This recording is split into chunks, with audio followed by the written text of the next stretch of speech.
How's it guys, Munash here, and today we have a Necropolis Captain Sam solo with Kate Bishop. So I recently completed my second path, which was path 1, the Titania path, and it went really well, better than the first path I completed, largely just due to having more experience since a lot of the fights I've done before, and having a better team for it, because on Cyber Weekend I pulled a 7-star Odin who is now rank 2, my first rank 2 Cosmic, and he was great for Guardian. I just wasn't great with him. I probably should have practiced before going in. I did get close to soloing him, but just got hit too many times.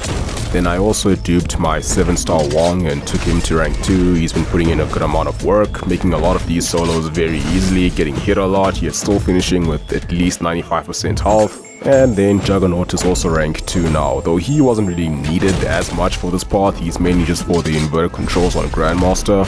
And once again, Kate did the bulk of the fights, and I wanted to show this Captain Sam fight just because it was one of my cleaner fights. And it was one of the fights I failed to solo on my first path just because I forgot about the whole root mechanic and took a fat special 1 to the face. But it's actually one of the easier fights to get down with Kate just because his animations are fairly easy to deal with and the nodes aren't that bad as well. So usually I'll start with Fragility just to increase my cold snap damage later on. But for fights that give you unavoidable debuffs that you don't want, then it's better to start with Tranquilize. It wasn't really needed for the Sam Wilson, but it is just safe to have because he can place ruptures on you when you hit his block, which I sometimes do accidentally out of habit. But the nice thing is you only need to fully counter debuffs. So once I have my 2 tranquilizers, I switch to the dissolver arrow to place the fragilities, and this will just increase the cold snap damage later on. Usually I wouldn't use it for your typical fight, but in these really long fights it does make a pretty significant difference.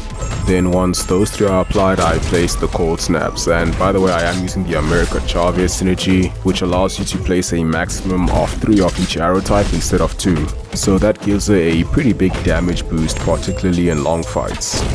Then after the 3 cold snaps are on, usually I'll go with Caltrops to get a bit more damage whenever he dashes.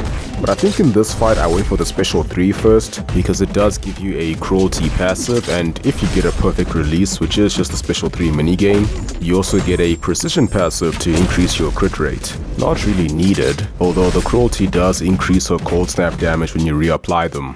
You'll also notice that using the Winter Soldier Striker will also increase her cold snap damage because it does place an energy vulnerability debuff for a couple of seconds. So after the special 3, I believe I switched to cold snap again just to get the maximum benefit from that cruelty passive. So I reapply 3 cold snaps before finally switching to Caltrops. And the reason I do Caltrops last is because it only deals damage when the opponent is dashing, which he doesn't get to do a whole lot of just due to Kate's playstyle. You knock him down a lot, spends a lot of time in his own corner, and her AI manipulation makes him very happy to just spam special 1s, which is just amazing, especially for Necropolis, because time is pretty important to get the maximum amount of damage per fight, and you don't want to spend a lot of that time just baiting special attacks. So I barely did any Caltrops damage in this fight, although by the time I applied the first one he was at about 37% health, and I was getting into the special attack root phase, which makes it even easier to keep him cornered. In fact, at that point of the fight, all I was doing was dexing his special 1 and spamming heavy attacks and my own special 1, with some strikers here and there, so I wasn't even dashing forward because there was just no need to. I was already in his face, in his corner for the rest of the fight, doing about 44,000 damage per second, which is a lot to say the least. So I ended up finishing this fight in just over 5 minutes with 59 of those Necropolis charges left, and I had about 95% health, so a pretty clean fight with Kate Bishop, and that's gonna be it for this one. Hope you found it interesting, and as always, thank you for watching. Have a wonderful day, and I'll see you soon.